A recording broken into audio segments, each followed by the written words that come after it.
Welcome to our Hong Kong Brief program. I'm your host, Jenny.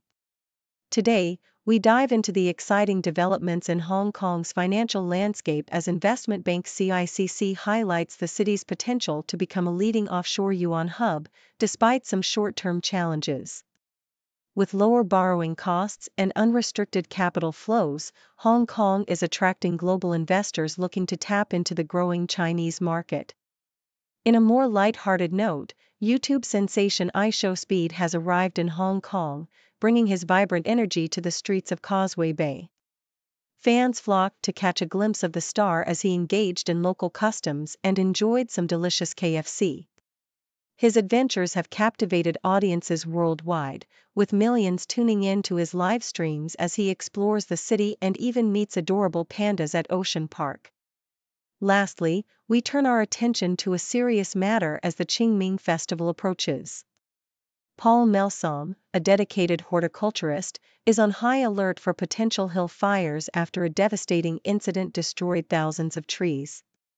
With dry conditions and increased fire risks, authorities are ramping up their efforts to educate the public and monitor high-risk areas. Please stay tuned for more detailed coverage on these topics. South China Morning Post reports that Hong Kong is poised to become a significant offshore yuan hub, according to China International Capital Corporation, CICC. Despite short-term pressures on the yuan, Miao Yanliang, the bank's deputy head of research, believes that the city can leverage its unrestricted capital flows to attract global investors. He noted that the current lower borrowing costs in yuan compared to other currencies make Hong Kong an attractive destination for capital inflows.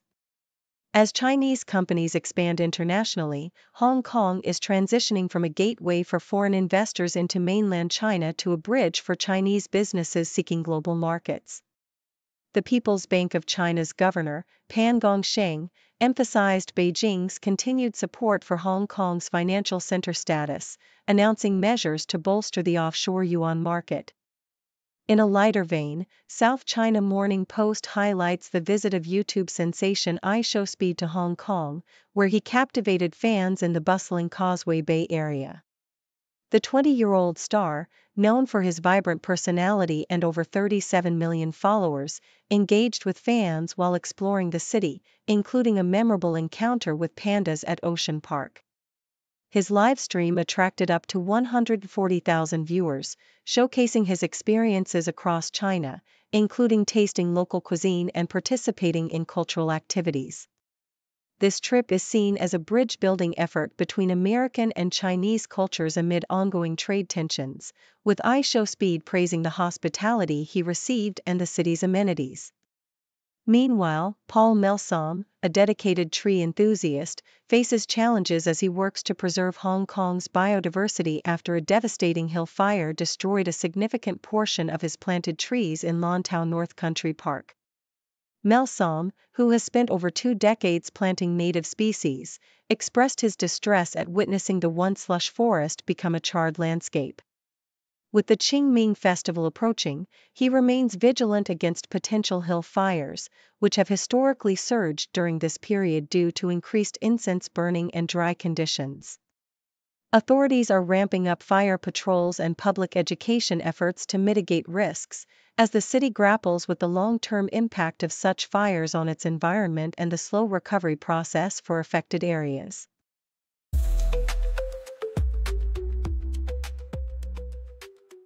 South China Morning Post highlights the recent Hong Kong Sevens event at the new Kai Tak Stadium, which, despite some logistical issues like food shortages due to a ban on outside food, fostered a vibrant atmosphere for introspection and conversation among attendees. The event not only celebrated local victories in rugby but also served as a backdrop for discussions on pressing geopolitical issues. Conversations ranged from concerns about U.S. policy inconsistencies under the Trump administration to the implications of federal contract disbursements affecting the legal and media landscape. Attendees expressed anxiety about the erosion of American values like freedom of speech and academic freedom, underscoring a sentiment that while the Lion Rock spirit may feel dimmed, residents of Hong Kong enjoy a stable environment with excellent infrastructure and low taxes. South China Morning Post further discusses the impact of the recent U.S. tariffs on Chinese stocks, which have been soaring but now face a significant reality check. With tariffs reaching up to 34% on imports from China, analysts predict a potential 1 percentage point decrease in China's growth this year, compounded by existing economic challenges like weak consumption and a downturn in the property market. The Hang Seng Index, despite being the best performer among major global markets this year, has shown signs of fatigue, and the sell-off in stocks extended to Wall Street, reflecting a broader concern among investors. Economists suggest that China may need to announce additional fiscal stimulus to counteract the negative effects of these tariffs, indicating a critical juncture for the Chinese economy as it navigates these turbulent waters. South China Morning Post paints a picturesque scene of springtime picnics in Hong Kong's countryside, highlighting the allure of outdoor gatherings amidst nature's beauty. The article contrasts the joys of picnicking with the apprehensions some urban dwellers feel towards the natural environment, such as insects and wildlife. It reminisces about the past when picnic facilities were scarce, emphasizing the evolution of public recreational spaces that now offer accessible amenities for all. The narrative celebrates the availability of picnic tables and barbecue pits as symbols of social equality, allowing everyone, regardless of wealth, to enjoy the outdoors. As the city continues to grow, these public spaces remain a vital reminder of the importance of enhancing human life through accessible recreational opportunities, reinforcing the idea that economies should serve people rather than the other way around.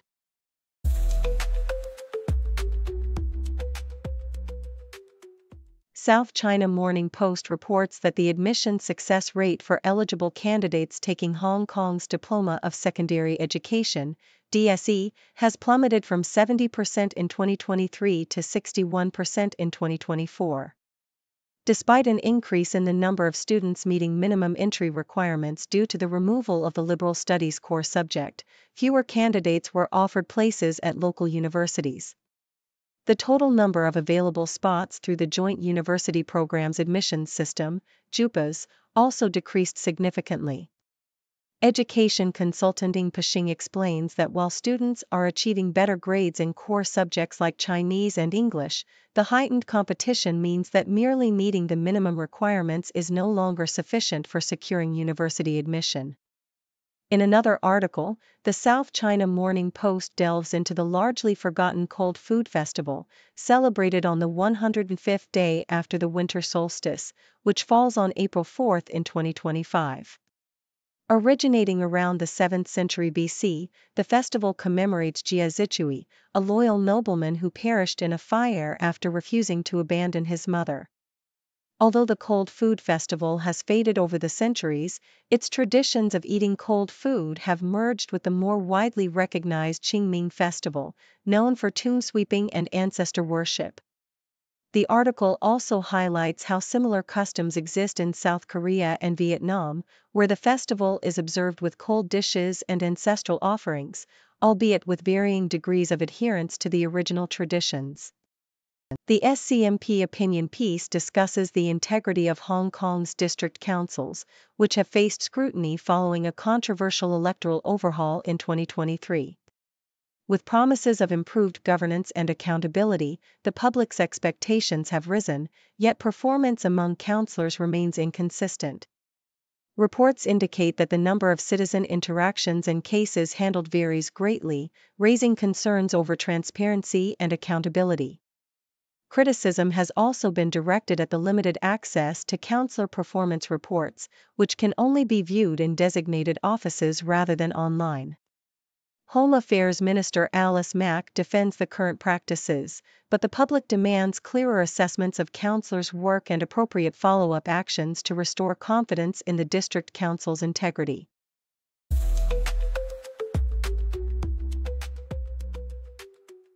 South China Morning Post reports that the first quarter of the year has seen a remarkable surge in overseas licensing deals for Chinese biotech firms, with a year-on-year increase of 18%. In total, 33 deals were struck with international healthcare companies, amounting to a staggering $36.2 billion. This growth is indicative of the increasing prominence of Chinese pharmaceutical companies in the global market, particularly in drug research and development. Notable transactions include Jing Quantum's $13 billion deal with Biohaven and Aimed Bio, focusing on antibody-drug conjugates for cancer treatment, and Harbor Biomed's $4.7 billion collaboration with AstraZeneca to create innovative antibodies for immunology and oncology. Despite geopolitical tensions and new tariffs imposed by the Trump administration, the Chinese healthcare sector remains resilient, with drugs and active pharmaceutical ingredients exempt from these tariffs. In an opinion piece from SCMP, the ongoing US-China trade war is critiqued, highlighting the challenges and opportunities it presents for both nations. President Trump's aggressive tariff strategy aims to protect American manufacturing and reshape the global supply chain, yet it disproportionately impacts Asian economies, including U.S. allies. While China faces significant tariffs, it is also strategically positioned within the global supply chain, suggesting that the U.S.'s efforts may take time to yield results. The article posits that China will likely continue to focus on technological advancements and strengthen ties with other trade partners. For Hong Kong, the path forward may lie in deeper integration with mainland China, enhancing its role as a global trade and financial hub amidst the uncertainties of the trade war. According to the Toronto Star, Conservative leader Pierre Poilievre has defended his party's swift actions in addressing problematic candidates, contrasting his approach with that of Liberal leader Mark Carney. In a short span, the Conservatives removed 4 candidates due to controversial remarks and past allegations, showcasing a commitment to a stringent vetting process. Poilievre criticized Carney for initially retaining a candidate who had made troubling statements regarding a bounty on a Conservative rival. The article also details the backgrounds of the ousted candidates, including inflammatory comments made by Don Patel and Lawrence Singh, which have sparked discussions about the Conservative Party's stance on sensitive issues related to China and human rights. The political landscape remains charged as parties navigate candidate controversies in the lead-up to the election.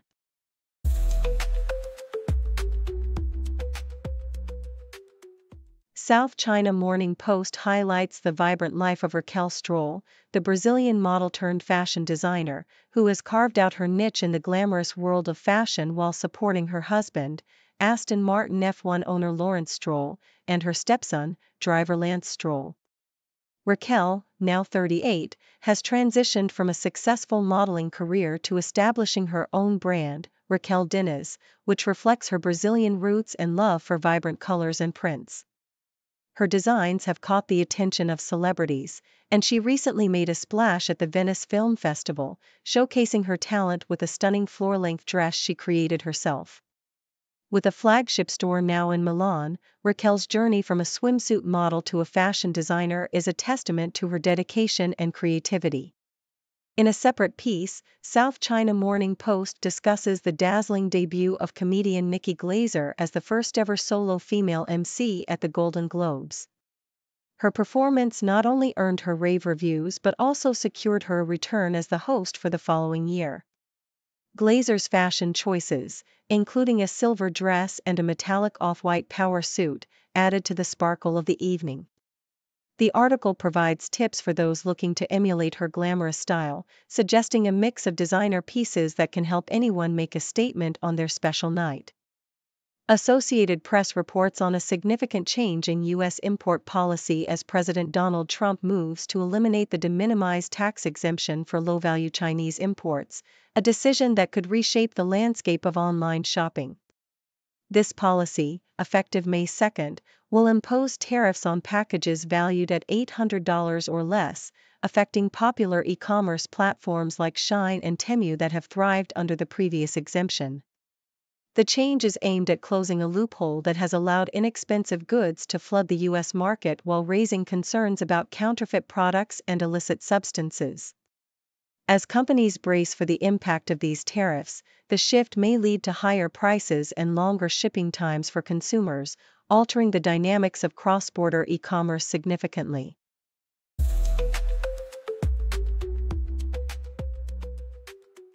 Thank you for tuning in.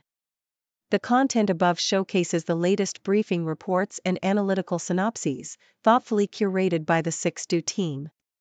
These insights stem from a wide array of reputable media outlets, think tanks, government sources, and specialized experts worldwide. We encourage you to explore these sources for a comprehensive perspective. Keep in mind that while the content may not always align with the official standpoint of CICC brief, it's not meant to be taken as absolute directives for decision-making. Comprising seasoned media professionals, learned scholars, and accomplished scientists, the CICC team embodies a trailblazing, fully independent media entity. To customize CICC brief to meet your professional needs, you have the option to subscribe to a diverse array of briefings on our website, ciccbrief.com. Regardless of your location, you can conveniently receive CICC brief via email. Morning sunlight on the street, city whispers soft and sweet, faces mix in daily grind, every story intertwined, cultures blend like colors bright, languages in the silent night, on the table stories told, food and feast upon so bold, people living day by day, in the heart they find their way, sharing moments voices sing, in this world of everything. Society and rhythms beat, entertainment's fleeting heat, echoes of wars and fears, laughing through our unseen tears, children playing in the park, drawing dreams till after dark, elders speak of days gone by, washing shadows from the sky. People living day by day, in the heart they find their way, sharing moments voices sing, in this world of everything.